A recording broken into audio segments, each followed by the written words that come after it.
Hey everyone, it's Norm. It is November 14th, 2017, and this is our update on the persecuted church around the world. This from worldwatchmonitor.org.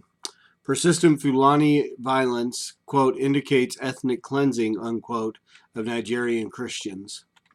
A new report detailing the sustained attack on Christian communities by Fulani herdsmen in Nigeria's central state of Benue concludes that the number and ferocity of incidents is evidence of ethnic cleansing. Further, signs of ethnic cleansing on Christian communities are, quote, likely to become increasingly evident, unquote, in light of a Fulani leader's threat that the herdsmen will need to, quote, defend their rights, unquote, if an impending ban on grazing is implemented. These are the findings in, quote, Nigeria, Benue State, under the shadow of herdsman terrorism, unquote, commissioned by Christian Charities Open Doors International and Voice of the Martyrs Canada, which catalogs crimes committed against Christians by Hausa Fulani herdsmen between January 2014 and August 2017. Benue is a predominantly Christian state in Nigeria's Middle Belt, where thousands of Christians have lost their lives in recent years in non-Boko Haram related violence. The grazing ban, which is due to come into force this month, was seen as a notable victory in combating the atrocities of the herdsmen after it was passed in May.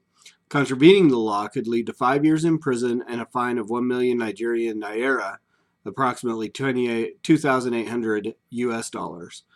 The law can also be used against herdsmen carrying firearms or damaging farmers' crops.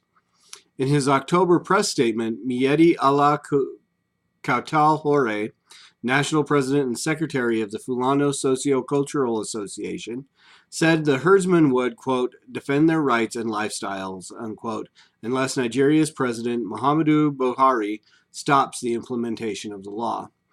The study claims that violent conflict in the state is, quote, religiously motivated and a planned persecution of Christians by Hausa Fulani Muslim herdsmen, unquote. It draws its conclusion from the volume of killed Christians and the destruction of their property, the burning of churches, and on gender-based atrocities against Christian women and children. It also claims government complicity in the violence, pointing to their failure to stop the attacks or bring the perpetrators to justice. The report does not dismiss the other suggested reasons why herdsmen are drawn into conflict. Their innate aggressive nature, their desire for economic and political power, and environmental factors like the desertification of the Lake Chad Basin, which drives the herdsmen to seek out new grazing opportunities for their cattle, but its authors say their evidence favors religious motivation. The study notes that the problem for Christians in the Middle Belt stretches back more than 2 decades and that a continued violence and the inaction of the government suggest a, quote, deliberate agenda championed by the Hausa Fulani Muslim herdsmen to occupy an area considered as being dominated by one ethno-religious group, unquote. Researchers described as brutal and emotional accounts of violence given by the victims, which sometimes fail to transmit the true extent of the atrocities committed. The porous Nigerian border is blamed for allowing the herders from other countries like Mali and Chad, who, the report suggests, collaborate with jihadists and terrorists aiming to occupy Christian territory in fulfillment of long years of waiting with an ambitious Islamic agenda. According to the report, 4,194 Christians were killed, 2,957 injured, and 30 churches destroyed or damaged in Benue between January 2014 and December 2016.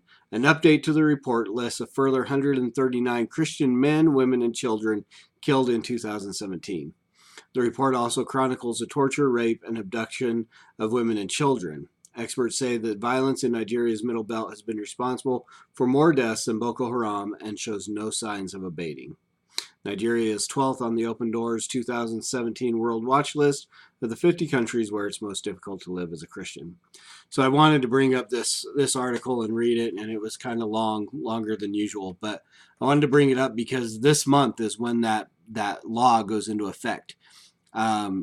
Essentially to protect Christians in their area from these Fulani herdsmen who come in and try to take over these areas. But as it's stated, this man, Miedi Allah Katal Hore, has essentially made a threat that they will defend the indefensible, apparently. So I want to just say, be praying for these Christians in this area, because as this law gets implemented to essentially protect them, it may bring further persecution on them. And we'll probably be seeing more articles of persecution in this area in Benue State as the month goes on and that law goes into effect. So keep the Christians in Benue in your prayers, and pray for all of our persecuted brothers and sisters around the world. And as always, preach the gospel at all times. Use words. They're necessary. Until tomorrow, Soli Deo Gloria.